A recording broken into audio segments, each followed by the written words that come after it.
नमस्कार, good morning. देश के सबसे बड़े न्यूज नेटवर्क टीवी 9 में आपका स्वागत है। आप देख रहे हैं न्यूज टॉप 9, जिसमें हम आपको दिखाते हैं देश और दुनिया की तमाम अहम खबरें एक साथ एक जगह। चीन पाकिस्तान की साजिशों से जुड़ी बड़ी खबरें देखते हैं। कंगाल पाकिस्तान को कैसे लगा एक और बड़ा झटका? मरियम ने क्यों कहा इमरान सरकार फिर बेनकाब हो गई? पाकिस्तान के कराची में निजी न्यूज चैनल के दफ्तर पर लोगों ने क्यों किया अटैक? और चालबाज चीन की कैसे खुली पोल? चीन और पाकिस्तान से जुड़ी बड़ी खबरें देखते हैं टॉप 9 दुश्मन चीन पाक। आर्थिक संकट से जूझ रहे पाकिस्तान को एक और बड़ा झटका लग सकता है। आतंकियों के खिलाफ कार्रवाई न करने पर पाकिस्तान एक बार फिर FATF की ग्रे लिस्ट में ही बना रह सकता है। पेरिस में आज से FATF की बैठक शुरू होने वाली है, जो 25 फरवरी तक चलेगी। फ्रांस ने FATF से पाकिस्तान को ग्रे लिस्ट में ही रखने की सिफारिश की है। फ्रांस की सिफारिश का दूसरे देशों ने भी समर्थन किया है। पाकिस्तान में विपक्षी पार्टियों की घेराबंदी से मुश्किल में फंसे पीएम इमरान खान आज से 2 दिनों के दौरे पर श्रीलंका जाने वाले हैं। कहा जा रहा है कि विपक्षी पार्टियों के लगातार हमले और घरेलू संकट से लोगों का ध्यान हटाने के लिए इमरान खान ने श्रीलंका का दौरा तय किया है। PML नवाज के उपाध्यक्ष मरियम नवाज ने इमरान खान पर एक बार फिर चुनाव में धांधली करने की साजिश करने का आरोप लगाया है। मरियम नवाज ने कहा, लाहौर के दस्का नेशनल असेंबली की सीट पर हुए उपचुनाव में धांधली करने की कोशिश में नाकाम होने के बाद इमरान सरकार पूरी तरह से बेनकाब हो गई है। कॉमेडी प्रोग्राम से नाराज कुछ लोगों ने पाकिस्तान के कराची में निजी न्यूज चैनल जियो न्यूज और जंग अखबार के दफ्तर में कल हमला कर दिया। लोगों ने जियो के ऑफिस में जमकर तोड़फोड़ की। नाराज लोगों का आरोप है कि जियो के कॉमेडी शो खबरनाक में सिंध प्रांत और सिंधी भाषा का मजाक उड़ाया गया है। LAC विवाद को लेकर भारत और चीन के बीच कमांडर लेवल की हुई बातचीत के बाद रक्षा मंत्री राजनाथ सिंह ने कहा है कि दोनों देशों के बीच पीछे हटने की प्रक्रिया पूरी हो गई है। राजनाथ ने कहा, किसी भी तरह की एक तरफा कार्रवाई को विफल करने के लिए भारत हर कीमत चुकाने को तैयार है। कोई भी भारत की 1 इंच जमीन पर कब्जा नहीं कर सकता। LAC से पहले चरण के डिसएंगेजमेंट की प्रक्रिया के दौरान चीनी सेना थकी हुई नजर आई। सूत्रों के मुताबिक चीन के कमांडर्स ने इस बात को स्वीकार किया कि उनके सैनिक शारीरिक और मानसिक रूप से थक गए हैं। वहीं हाई ऑल्टीट्यूड पर तैनाती के दौरान चीन को कई सैनिकों की मौतों का सामना करना पड़ा। गलवान में अपने सैनिकों की मौत की खबर छुपाने वाली चीनी सेना ने नए सैनिकों की वीडियो पोस्ट कर आलोचनाओं से बचने की कोशिश की। ग्लोबल टाइम्स ने एक वीडियो पोस्ट किया जिसमें PLA में शामिल नए सैनिकों को पुराने सैनिक हथियार सौंपते नजर आ रहे हैं। चीन का प्रोपेगेंडा वीडियो पोस्ट जारी है। ग्लोबल टाइम्स ने PLA के 75वें ग्रुप की वॉर ड्रिल का वीडियो पोस्ट किया है। यूनान प्रांत में हुई 20 मल्टी कोर्स ड्रिल में चीनी सैनिकों ने क्लिफ क्लाइंबिंग, कॉवर्ट इन्फिल्ट्रेशन और कॉम्बैट शूटिंग की। पाकिस्तान की राजधानी इस्लामाबाद का नाम इस्लामा गुट करने के लिए ऑनलाइन याचिका दायर की गई है। इस याचिका में कहा गया है कि इस्लामाबाद का नाम इस्लामा गुट होना चाहिए। याचिका दाखिल करने वाले अबरार नाम के शख्स ने तर्क दिया है कि इस्लाम अच्छा है, पाकिस्तान इस्लाम से प्यार करता है, तो फिर इस्लामाबाद क्यों? और आज प्रधानमंत्री नरेंद्र मोदी आसाम और बंगाल दौरे के दौरान क्या सौगातें देंगे? ममता बनर्जी ने CBI नोटिस को लेकर क्या कहा? और पुडुचेरी में नारायण सामी सरकार की परीक्षा आज। देश की अहम खबरों के लिए देखते हैं top 9 national news. PM Modi आज असम और पश्चिम बंगाल का दौरा करेंगे। पीएम असम में IOC की बोंगाईगांव रिफाइनरी, डिब्रूगढ़ में ऑयल इंडिया लिमिटेड के सेकेंडरी टैंक फार्म और तिनसुकिया में एक गैस कंप्रेशर स्टेशन को राष्ट्र को सौंपेंगे। इसके बाद पीएम असम के लिए कई इंजीनियरिंग कॉलेजों की आधारशिला रखेंगे। पीएम ने ट्वीट किया कि पूर्वोत्तर के इस राज्य में होना हमेशा खास होता है। असम दौरे के बाद पीएम मोदी पश्चिम बंगाल के हुगली में कई विकास परियोजनाओं का उद्घाटन करेंगे। इसके बाद पीएम नोआपाड़ा से दक्षिणेश्वर तक चलने वाली कोलकाता मेट्रो लाइन का उद्घाटन करेंगे। पीएम ने ट्वीट किया कि हमारी सोच और कोशिश है कि पश्चिम बंगाल में अव्वल दर्जे का विकास हो, इसलिए मैं कई परियोजनाओं के उद्घाटन के लिए हुगली में रहूंगा। कोयला घोटाला केस में CBI ने TMC सांसद अभिषेक बनर्जी की पत्नी रुजरा बनर्जी के बाद उनकी बहन मेनका गंभीर को पूछताछ के लिए नोटिस भेजा है। दोनों को CBI ने आज पूछताछ के लिए बुलाया है। नोटिस को लेकर सीएम ममता बनर्जी ने कहा है कि जब तक जिंदा हूं ऐसी धमकियों से नहीं डरूंगी और बंदूकों से लड़ने वाले चूहों से नहीं डरा करते। अभिषेक बनर्जी के परिवार पर CBI कार्रवाई को लेकर बंगाल BJP प्रभारी कैलाश विजयवर्गीय ने कहा है, अभिषेक और विनय मिश्रा को लेकर उनके पास काफी जानकारी है और CBI जांच करने के बाद ही उनके पास पहुंची है। इसके अलावा आरोप लगाया गया है कि TMC विरोध करने वालों पर दबाव बना रही है। पश्चिम बंगाल की मुख्यमंत्री ममता बनर्जी ने ट्वीट के जरिए लोगों से अपील की है कि अब आप किसी फोन पर जवाब देते समय हेलो कहने के बजाय जय बंगाल कहें और तब अपनी बात शुरू करें। उन्होंने कहा कि दिल्ली के कुछ नेता कहते हैं कि हमें बंगाल की रीढ़ की हड्डी तोड़ना आता है, लेकिन ये सरल नहीं है। पुदुचेरी में कांग्रेस सरकार का जाना लगभग तय हो चुका है। फ्लोर टेस्ट से ठीक एक दिन पहले रविवार को कांग्रेस और डीएमके के एक विधायक ने इस्तीफा दे दिया। कांग्रेस के पास 12 विधायक बचे हैं, जबकि विपक्षी दलों की संख्या 14 हो गई है। उपराज्यपाल ने आज शाम 5 बजे तक फ्लोर टेस्ट कराने का निर्देश दिया है। कांग्रेस के पूर्व अध्यक्ष राहुल गांधी अपने 4 दिन के दौरे पर केरल पहुंच गए हैं। आज राहुल अपने संसदीय क्षेत्र वायनाड में एक ट्रैक्टर रैली में हिस्सा लेंगे और एक जनसभा को संबोधित करेंगे। केरल में कल भी राहुल गांधी कई कार्यक्रम में हिस्सा लेंगे। विधानसभा चुनाव के मद्देनजर राहुल का ये दौरा काफी अहम है। पेट्रोल डीजल की बढ़ती कीमतों को लेकर कांग्रेस की कार्यकारी अध्यक्ष सोनिया गांधी ने पीएम मोदी को चिट्ठी लिखी है। सोनिया ने कहा है कि तेल, रसोई गैस की कीमतों से लोग परेशान हैं। देश में लगातार रोजगार खत्म हो रहा है। सोनिया ने कीमतों को ऐतिहासिक और अव्यवहारिक बताते हुए सरकार से बढ़े दाम वापस लेने की अपील की है। पश्चिम बंगाल सरकार ने राज्य में पेट्रोल और डीजल के दाम में 1-1 रुपए की कटौती की है। पेट्रोल के नए दाम आज आधी रात से लागू हो गए हैं। इससे पहले राजस्थान, असम और मेघालय भी पेट्रोल और डीजल पर वैट में कमी कर चुके हैं। घटी हुई कीमतों से लोगों को राहत देने की कोशिश की गई है। और कल किसान मनाएंगे पगड़ी संभाल दिवस। बीजेपी के विरोध में कहा किसानों ने केंद्रीय मंत्री से मिलने से किया इनकार। 26 जनवरी को दिल्ली में हुई हिंसा को लेकर क्या खुलासा हुआ? किसान आंदोलन और उससे जुड़ी तमाम अहम खबरें देखते हैं टॉप 9 सियासत की खेती। कृषि कानून की वापसी की मांग को लेकर आंदोलन कर रहे किसानों ने अब अपने आंदोलन को आगे ले जाने के लिए नई रणनीति तय की है। कल शहीद भगत सिंह के चाचा अजीत सिंह की पुण्यतिथि पर पगड़ी संभाल दिवस मनाया जाएगा, जबकि 24 फरवरी को सरकार और पुलिस की दमनकारी नीतियों के खिलाफ किसान दमन विरोधी दिवस मनाया जाएगा। कृषि कानूनों को वापस लेने की मांग कर रहे किसानों ने उत्तर प्रदेश के शामली में किसानों ने केंद्रीय मंत्री संजीव बालियान और दूसरे बीजेपी नेताओं का विरोध जताया। भैंसवाल गांव में खाप चौधरियों ने संजीव बालियान से मुलाकात करने से इनकार कर दिया। किसानों ने गांव के गेट पर ट्रैक्टर ट्रॉली खड़ी कर विरोध जताया। उत्तर प्रदेश के आजमगढ़ में बकाये मुआवजे की मांग को लेकर प्रदर्शन कर रहे किसानों को पुलिस ने लाठीचार्ज कर भगाया। किसानों का आरोप है कि गोरखपुर लिंक एक्सप्रेसवे के लिए ली गई जमीन का पूरा मुआवजा नहीं मिला है। इसके बावजूद प्रशासन ने पुलिस बल लेकर जमीन में लगी फसल को जेसीबी से रौंद डाला। दिल्ली के सीएम अरविंद केजरीवाल ने कल विधानसभा परिसर में पश्चिमी यूपी के किसानों से मुलाकात की। केजरीवाल ने किसानों के साथ कृषि कानून को लेकर चर्चा की। केजरीवाल ने कृषि कानून को किसानों के लिए डेथ वारंट बताया। उन्होंने केंद्र सरकार से किसानों के साथ जल्द संवाद कर समाधान निकालने की अपील की। मैत्रीबोध परिवार के प्रवर्तक मैत्रेय दादाश्री जी ने कल गाजीपुर बॉर्डर पर भारतीय किसान यूनियन के नेता राकेश टिकैत से मुलाकात की। मैत्रेय दादाश्री जी ने सरकार से किसानों की समस्या का हल निकालने की अपील की। राकेश टिकैत ने कहा, कृषि और ऋषि का भारतीय परंपरा में काफी पुराना तालमेल रहा है। पंजाब के बरनाला में कृषि कानूनों के खिलाफ चल रहे किसान आंदोलन के बीच रविवार को एक बड़ी रैली हुई। इसमें 1 लाख से ज्यादा किसान शामिल हुए। दाना मंडी में हुई इस रैली में किसान नेताओं ने समर्थकों से 27 फरवरी को दिल्ली बॉर्डर पहुंचकर आंदोलन में शामिल होने की अपील की। किसान संगठनों ने मजदूर किसान एकता दिवस मनाने का ऐलान किया।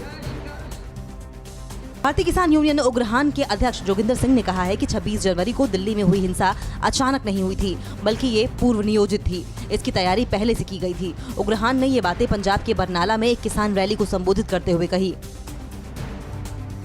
संयुक्त किसान मोर्चा ने ऐलान किया है कि 26 फरवरी को दिल्ली मोर्चे के 3 महीने पूरे होने पर युवा किसान दिवस मनाया जाएगा। इस दिन मोर्चे के सभी मंच युवा संचालित करेंगे। इसके लिए अलग अलग राज्यों के युवाओं से दिल्ली बॉर्डर पहुंचने की अपील की गई है।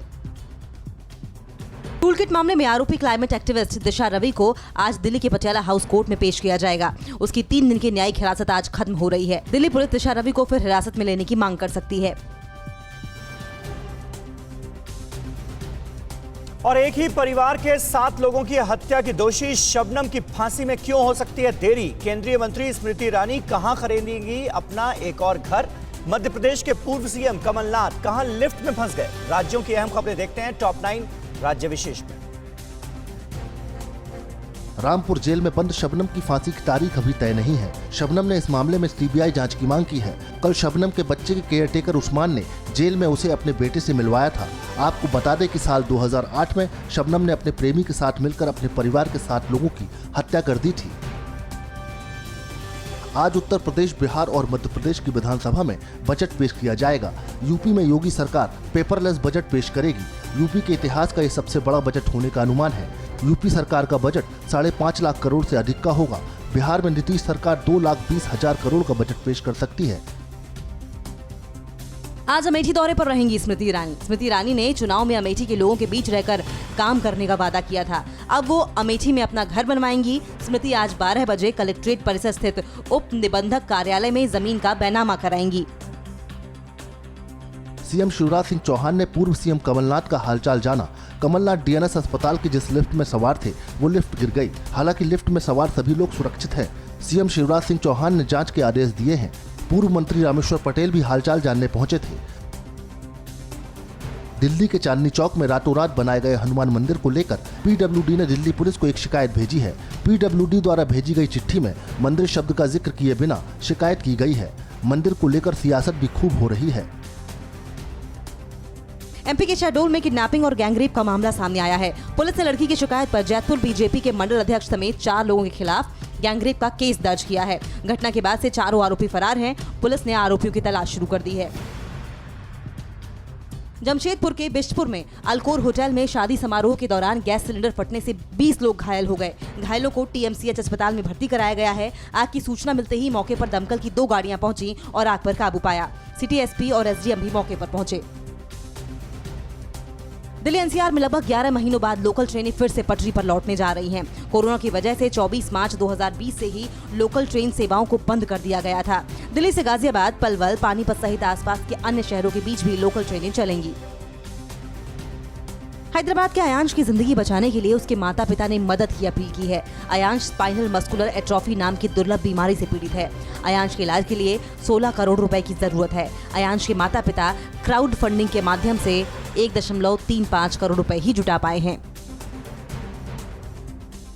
और महाराष्ट्र में कोरोना के बढ़ते मामलों को देखकर सीएम उद्धव ठाकरे ने क्या कहा? किस शहर में आज से लगेगा नाइट कर्फ्यू? कहां नहीं दिखा कोरोना का डर? और अमेरिका में कोरोना से अब तक हुई 5 लाख से ज्यादा लोगों की मौत। कोरोना से जुड़ी बड़ी खबरें देखते हैं टॉप 9। कोरोना जिंदा है। महाराष्ट्र में तेजी से बढ़ रहे कोरोना मामलों को देखते हुए राज्य के सीएम उद्धव ठाकरे ने बड़ा बयान दिया है। उन्होंने कहा है कि जरूरत पड़ी तो दोबारा लॉकडाउन लगेगा। सीएम उद्धव ठाकरे ने आज से सभी सार्वजनिक कार्यक्रमों पर रोक लगाने के निर्देश दिए हैं। लॉकडाउन को लेकर उद्धव ने अगले हफ्ते हालात की समीक्षा के बाद फैसला लेने की बात कही। एक तरफ महाराष्ट्र के मुख्यमंत्री लोगों से कोरोना के नियमों का पालन करने की अपील कर रहे हैं, वहीं नागपुर के बाजारों में सोशल डिस्टेंसिंग का कोई पालन नहीं हो रहा है। भीड़ को देखकर ऐसा लग रहा है कि नागपुर के सीताबर्डी के लोगों में कोरोना का कोई डर नहीं है। कोरोना के बढ़ते मामलों को देखते हुए पुणे के जिला प्रशासन ने आज से नाइट कर्फ्यू का ऐलान कर दिया है। जिले में रात को 11 बजे से सुबह 6 बजे तक के दौरान गैर जरूरी गतिविधियों की इजाजत नहीं होगी। इसके अलावा स्कूल, कॉलेज और प्राइवेट कोचिंग संस्थानों को भी 28 फरवरी तक बंद रखने का फैसला लिया गया है। रेस्तरां भी रात 1 बजे की बजाय 11 बजे बंद हो जाएंगे। कोरोना के चलते महाराष्ट्र में 15 शहर अलर्ट पर हैं। मुंबई, वसई, ठाणे, कल्याण, पिंपरी, सतारा, नासिक, कोल्हापुर, नागपुर, अमरावती, यवतमाल, औरंगाबाद, पंढरपुर, अकोला, बुलढाणा में अलर्ट है। रविवार को राज्य के 2 जिलों अमरावती और अकोला में लॉकडाउन लगाया गया। कोरोना के बढ़ते मामलों को देखते हुए बीएमसी ने अपनी कार्रवाई तेज कर दी है। बीएमसी ने 20 फरवरी को मास्क न पहनने वाले लोगों से जुर्माने के तौर पर 32 लाख रुपए वसूले हैं। जिम, रेस्टोरेंट, क्लब, सिनेमाघर जैसी जगहों से सैकड़ों लोग बिना मास्क के पकड़े गए। बीएमसी लगातार लोगों से मास्क लगाने की अपील कर रही है।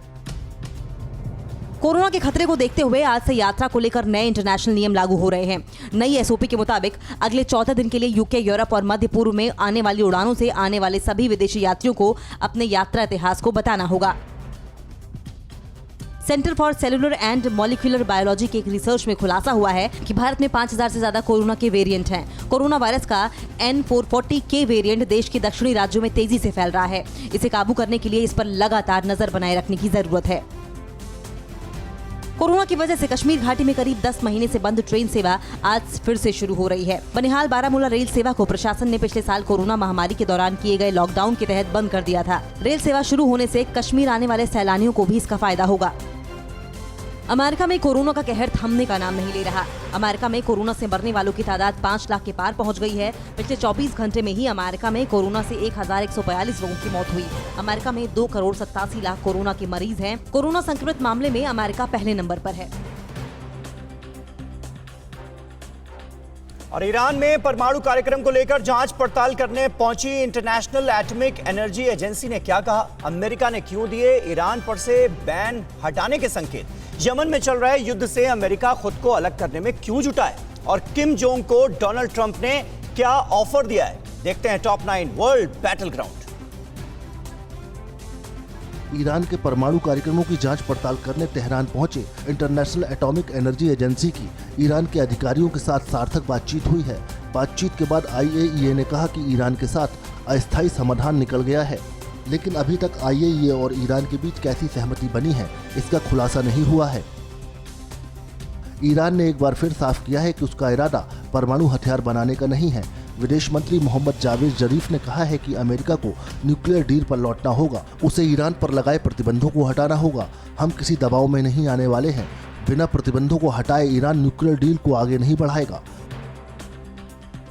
अमेरिका ने पहली बार ईरान को कुछ राहत देने के संकेत दिए हैं। बाइडेन के राष्ट्रपति बनने के बाद से ही ईरान को न्यूक्लियर डील के लिए मनाने की कोशिशें शुरू हो गई थीं। अमेरिका ईरान को राहत देने पर अंतिम फैसला लेने से पहले यूरेनियम यूनियन के साथ बात करेगा, जिसमें रूस और चीन भी शामिल होंगे। अमेरिका यमन में चल रहे युद्ध से खुद को अलग कर रहा है। अमेरिकी राष्ट्रपति जो बाइडेन ने यमन में चल रहे युद्ध में सऊदी अरब के नेतृत्व में लड़ रही सेना को हथियार और तकनीकी सहयोग रोकने का फैसला किया है। कुछ दिन पहले ही अमेरिका ने यमन के अंसार अल्लाह ग्रुप को आतंकियों की लिस्ट से बाहर कर दिया था। म्यांमार में तख्तापलट के खिलाफ हर दिन विरोध की आवाज तेज हो रही है। आज बहुत बड़ा विरोध प्रदर्शन होने वाला है। रविवार को पुलिस की फायरिंग में मारे गए प्रदर्शनकारी की अंतिम यात्रा में हजारों लोग शामिल हुए। म्यांमार में लगातार लोकतंत्र की बहाली के लिए प्रदर्शन हो रहे हैं। लोग सेना के खिलाफ सड़कों पर उतर रहे हैं। रूस और चीन के साथ टकराव के बीच अमेरिका अब तक सबसे ताकतवर न्यूक्लियर हथियार बना रहा है। America B-21 strategic nuclear bomber बना रहा है।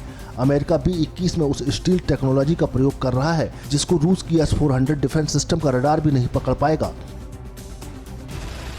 अमेरिका के पूर्व राष्ट्रपति डोनाल्ड ट्रंप ने उत्तर कोरिया के तानाशाह किम जोंग उन को प्योंगयांग जाने के लिए एयरफोर्स 1 से सफर करने का ऑफर दिया था। ट्रंप के एक पूर्व सहयोगी ने दावा किया है कि ये ऑफर साल 2019 में हनोई में दोनों नेताओं की मुलाकात के दौरान दिया गया था। हालांकि किम ने ट्रंप का ऑफर ठुकरा दिया था। रूस और संयुक्त अरब अमीरात मिलकर सुपरसोनिक यात्री प्लेन बनाएगा। रूस की यूनाइटेड एयरक्राफ्ट कॉर्पोरेशन और UAE की मुबादला कंपनी ने ज्वाइंट वेंचर में सुपरसोनिक यात्री प्लेन बनाने का ऐलान किया है। रूस की कंपनी ने पिछले 2-3 साल से ध्वनि से भी तेज रफ्तार से चलने वाली सुपरसोनिक यात्री प्लेन पर काम कर रही है। यूरोपीय यूनियन से जुड़े देश साइबर अटैक से पार पाने की तैयारी कर रहे हैं। 18 यूरोपीय देश की मिलिट्री साइबर रिस्पांस टीम ने लाइव फायर एक्सरसाइज कर साइबर अटैक को रोकने की तैयारी की। फिक्र आपकी, सोमवार से शुक्रवार रात 9 बजे सिर्फ TV9 भारतवर्ष पर।